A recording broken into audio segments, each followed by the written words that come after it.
Hi hello అండి, అందరికీ నమస్కారం. This is Divya Jyothi and welcome back to our channel vlogs of my world. మన garden ఇచ్చిన సర్ప్రైజ్ గిఫ్ట్ అని చెప్పచ్చు పసుపు. ఎందుకు ఇలా అంటున్నానంటే, పసుపు భూమిలో పెరిగిద్ది కదా, అది హార్వెస్ట్ చేసేంత వరకు ఎంత పంట వచ్చింది మనకి ఏంటి అనేది అసలు తెలియదు కదా. కాబట్టి ఇంకా ఎంత వస్తుంది ఏంటి అనేది తెలియదు కాబట్టి నేను సర్ప్రైజ్ గిఫ్ట్ అంటున్నాను. ఈ సర్ప్రైజ్ గిఫ్ట్ నాకైతే చాలా హ్యాపీనెస్ ఇచ్చింది. ఇంకా ఈ హ్యాపీనెస్ ని మీతో కూడా షేర్ చేసుకుందామని ఇలా షేర్ చేసుకుంటున్నాను.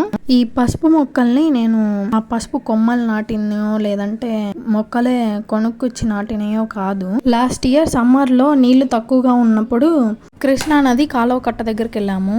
మేమే కాదు, ఇంకా చాలా మంది వస్తారు. మాకు కాలువ కట్ట దగ్గరికి 2 కిలోమీటర్స్ దూరమే అనమాట. యాక్చువల్లీ మా కారు వ్లాగ్ చేయడానికని అక్కడికి వెళ్ళాము. అక్కడికి చూస్తే చాలా మంది ఆడుకోవడానికి వస్తున్నారు పిల్లలు. ఇంకా మా వాడిని కూడా అక్కడికి తీసుకెళ్తే హ్యాపీగా ఆడుకుంటాడు కదా. ఇంకా అప్పుడు వాటర్ కూడా తక్కువ ఉన్నాయి, ఇంకా ఆడుకోవడానికి చాలా బాగుందని తీసుకెళ్ళాము. మా వాడే కాదు, మేము కూడా చాలా బాగా మంచిగా టైం స్పెండ్ చేసాము. అక్కడ పక్కన పంట పొలాల్లో పసుపు వేసి ఉందనమాట. మా వారు చెప్పారు అది పసుపు పంట అని. ఇంకా ఫస్ట్ టైం చూసాను అనమాట. అప్పుడే మేము సరదాగా 2 మొక్కలు తీసుకున్నాము. ఇంకా తీసుకున్న మొక్కలకైతే పసుపు కొమ్ములు కానీ ఏమీ రాలేదు. కానీ ఇంటికి వచ్చాక ఎందుకైనా నాటుదాము, వస్తే వచ్చింది లేదంటే లేదు అని జస్ట్ నార్మల్ గానే నాటాను. నేను పసుపు కొమ్ములు నాటలేదు, అలా అని మేము నాటిన వాటికి ఒక కొమ్ము కానీ లేదు కదా. సో ఇంకా నాకు పసుపు వస్తుందని అన్న అసలు ఒక హోప్ కూడా లేదు. అందుకే నేను దానికి స్పెషల్ కేర్ కదా, అసలు నార్మల్ కేర్ కూడా తీసుకోలేదు. జస్ట్ మొక్క బతకాలి కదా అని వాటరింగ్ ఒకటి చేసేదాన్ని. ఆ పసుపు మొక్కల ఆకులే చాలా మంచి స్మెల్ వస్తూ ఉండేవి. నాకు చాలా బాగా నచ్చేది. చూస్తున్నారుగా పసుపు ఒక్కొక్కటి మొక్క పీకుతుంటే అలాగా బంచెస్ వస్తుంది కదా. నాకైతే ఎంత హ్యాపీ ఉంది అంటే అసలు హోప్ లేదు కదా, అసలు ఎంత వస్తుంది ఏమిటి అని. ఇంకా ఇంత వస్తుంటే నాకైతే ఆ సంతోషం అసలు మామూలుగా లేదు. నేను అస్సలు ఎక్స్పెక్ట్ చేయలేదు ఇంత పసుపు వస్తుందని. నేనేదో కొంచెం వస్తుందేమో, ఒక 1/2 kg అన్న వస్తుందో లేదో అని అనుకున్నాను. కానీ మొత్తం అసలు ఎంత వచ్చింది అనేది మీరు కూడా చూడండి. చాలా సర్ప్రైజింగ్ అనిపించింది నాకైతే.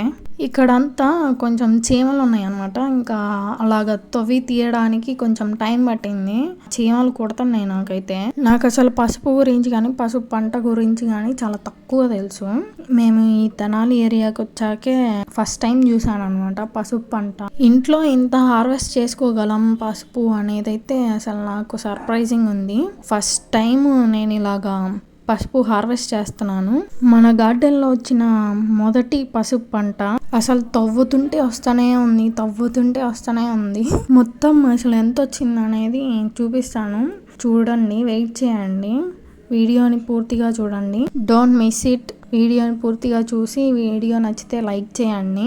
ఇప్పటి వరకు సబ్స్క్రైబ్ చేసుకొని లైక్ చేస్తూ నన్ను ఎంకరేజ్ చేస్తున్న వాళ్ళందరికీ thank you so much. Subscribe చేసుకోకుండా మన ఛానల్ని ఫస్ట్ టైం ఎవరన్నా చూస్తుంటే వీడియో నచ్చితే ఖచ్చితంగా లైక్ చేసి సబ్స్క్రైబ్ చేసుకోండి. ఇప్పటి వరకు కూడా తీసిందంతా సగమే, ఇంకా ఉంది, తవ్వుతుంటే వస్తూనే ఉంది. అసలు నేను ఈ పసుపు మొక్కలకి అంత కేర్ ఏం తీసుకోలేదు కదా, ఎరువు వేసి అలాగా. అందుకే అక్కడ ఉన్న మట్టి చాలా గట్టిగా అయిపోయింది అసలు కదిలించక. ఈ పసుపు మొక్కలకి ప్రత్యేకంగా ఏం కేర్ తీసుకోలేదు, కానీ అన్ని మొక్కలతో పాటు బియ్యం కడిగిన నీళ్లు ఫర్మెంట్ చేసినాయి, ఇంకా అవి నీళ్ళలో కలిపి డైల్యూట్ చేసి అలాగా అన్ని మొక్కలకి ఇచ్చినట్టే దీనికి కూడా ఇచ్చేదాన్ని. చూసారా, 2 పసుపు మొక్కల నుంచి ఎంత మంచి హార్వెస్ట్ తీసుకున్నాను. ఇలాంటి మంచి హార్వెస్ట్లు తీసుకోవడం వల్ల మనకి గార్డెనింగ్ మీద కానీ మన గార్డెన్ మీద కానీ ఇంట్రెస్ట్ ఇంకా పెరుగుతూ ఉంటుంది. అసలు లైవ్లో నా హ్యాపీనెస్ చూడాలి, అంతా ఇంత కాదు. నేను ఇలాగా మొక్కల నుంచి మెయిన్ కొమ్ములు ఉంటాయి కదా, అసలు మెయిన్ ఇట్లాగా లావుగా ఉంటాయి కదా, అవి వేరు చేశాను అనమాట.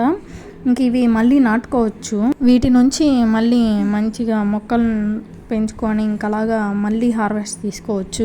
ఆ 4 కొమ్ములతో పాటు ఇందులో ఉన్న కొంచెం మంచి పెద్ద కొమ్ములు కూడా తీసి అలా మట్టిలో కప్పాను.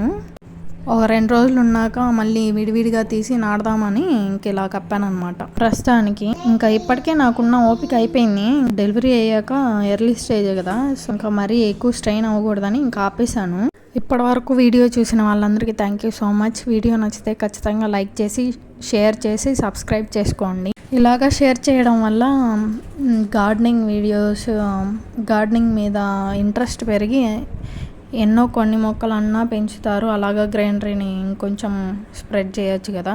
సో కనీసం ఇద్దరికన్నా షేర్ చేయండి. ఇదిగోండి మన గార్డెన్ నుంచి మనకు వచ్చిన సర్ప్రైజ్ గిఫ్ట్ పసుపు ఇంత వచ్చిందనమాట హార్వెస్టింగ్లో. సబ్స్క్రైబ్ చేసుకొని చూస్తూ లైక్ చేస్తూ ఎంకరేజ్ చేస్తున్న వాళ్ళందరికీ థ్యాంక్ యూ సో మచ్. ఇంకా సబ్స్క్రైబ్ చేసుకోకుండా ఎవరైనా చూసుంటే లైక్ చేసి సబ్స్క్రైబ్ చేసుకోండి. ఇది ఇవాల్టి video. Thank you all. Thank you so much.